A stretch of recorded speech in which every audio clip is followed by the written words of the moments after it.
les créateurs martiniquais ne sont pas dans des meilleures conditions de création, en général. De mauvaises conditions au niveau du temps de travail. Il faut créer un spectacle en général. Je parle du spectacle vivant, hein, parce que les créateurs, il y en a plein en art visuel, en art plastique, etc. Mais je parle du spectacle vivant qui est mon domaine. Le domaine que je connais le mieux, en tout cas. Et je pense que le temps imparti aux créateurs est très minime. Ils n'ont pas le temps du doute dans leur création. Et ça, c'est la première chose. Mais cet état de fait s'explique aussi par le manque de moyens financiers d'abord, parce que je parle des professionnels. Si on veut les mobiliser pendant un temps de travail, il faut les payer. Donc, il y a des problèmes de production au niveau territorial. Les problèmes de production sont dus au fait qu'il n'y a que deux tutelles qui payent. Il y a la DAC, il y a la CTM en général. Les communautés de communes n'ont pas d'apport sur les créations, en tout cas à ma connaissance, au niveau financier. N'en parlons pas des communes. Donc, c'est difficile pour les créateurs de ce point de vue-là. Donc, ça, ce problème financier, ce problème de production se décline ailleurs. Donc, on fait tout rapidement, on fait tout avec les bouts de ficelle et on veut être compétitif par rapport au reste du monde qui travaille dans d'autres types de conditions. C'est difficile. Ensuite, le deuxième problème, quand on sait qu'un spectacle vivant, en moyenne, grandit en moyenne après 30 représentations. Ça, c'est le constat. Et ici, quand on joue 3 fois, on a joué beaucoup. Donc, ça, c'est aussi un problème pour les créateurs. Ils créent et ils diffusent où? Tropique à Triomphe, le théâtre Aimé Césaire, 2 fois au Grand Carbet et Font Saint-Jacques est fermé depuis. Et voilà, il n'y a pas d'outils de diffusion, même si avec Tropique à Triomphe, on essaye justement d'aider à cette diffusion en créant territoire en culture, en essayant d'intéresser des communes qui jouent certaines communes jouent le jeu, mais avec leur peu de moyens, parce que on sait que les budgets culture des communes sont des budgets inexistants pour certaines communes ou presque transparents pour d'autres. Donc tout ça joue sur la qualité de la création.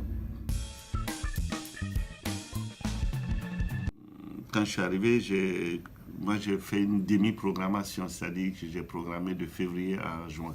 On était à 30 000 spectateurs. Et aujourd'hui, on atteint à peu près les 90 000 en 3 ans. J'avais constaté justement qu'il n'y avait presque rien, en tout cas, qui se faisait à scène nationale, était diffusé dans les communes. Donc, Territoire en culture devenait un projet important pour moi dès le départ. Et je pense qu'on l'a plus ou moins réussi en 3 ans.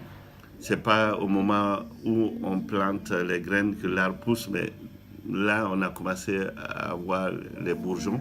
Donc, Territoire en culture, ça a été la première chose. La deuxième, c'était de mettre un accent sur la formation.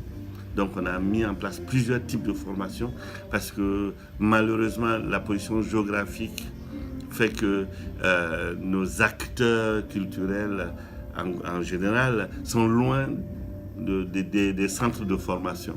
Et donc, on a essayé de pallier à ça en mettant en place plusieurs formations. On a une volonté du projet d'aller vers la jeunesse. Et ensuite, on a, toujours en parlant de cette jeunesse-là, on a mis en place un projet, le théâtre dans ma classe, qui sont des spectacles qui se jouent dans des classes aussi, pour des écoles très très reculé, éloigné du cœur de Fort-de-France. Et pour finir, c'est l'accompagnement de certains artistes. On a essayé de décider de prendre des artistes en résidence de création sur 3 ans, d'autres sur des résidences tremplin pour 1 an, et toujours dans la structuration, l'accompagnement administratif, technique et financier pour certains. Euh, J'avais aussi initié ce festival des petites formes pour pouvoir favoriser la circulation des artistes. Parce que même les lieux de l'Hexagone, d'autres scènes nationales qui sont intéressés par nos spectacles, bah, tout de suite, les billets d'avion peuvent décourager. Ce chapiteau qu'on a acheté, mais nous on n'appelle pas chapiteau, c'est un théâtre mobile parce qu'on l'a dessiné pour que ça soit comme un vrai théâtre. Et il a été l'objet de beaucoup de polémiques, beaucoup de discussions. Encore une fois, ça me fait un peu sourire. Et on a fait trois entités qu'on pouvait utiliser indépendamment les unes des autres, c'est-à-dire la toile, la scène et les gradins. Et pour vous dire, on a mis l'amortissement du chapiteau en 10 ans, mais le chapiteau est amorti déjà au niveau financier. On a multiplié les levées de rideaux, on a multiplié des choses assez folles. On dit, voilà, on a décidé de programmer des gens qui vont danser sur les murs. Il fallait que l'équipe technique imagine des choses, joue le jeu. Et tout le monde joue le jeu, c'est extraordinaire. Et c'est devenu une vraie famille. Après, dans une famille, il y a des fois des hauts et des bas, mais quand même, on est quand même une vraie famille. Ça, c'est très important. Je tiens à le dire parce que c'est un de mes regrets. C'est vraiment, je sais que ça va être difficile pour moi le jour où ma valise devrait rentrer dans l'avion pour la dernière fois parce que mes collègues, je vais vraiment les regretter.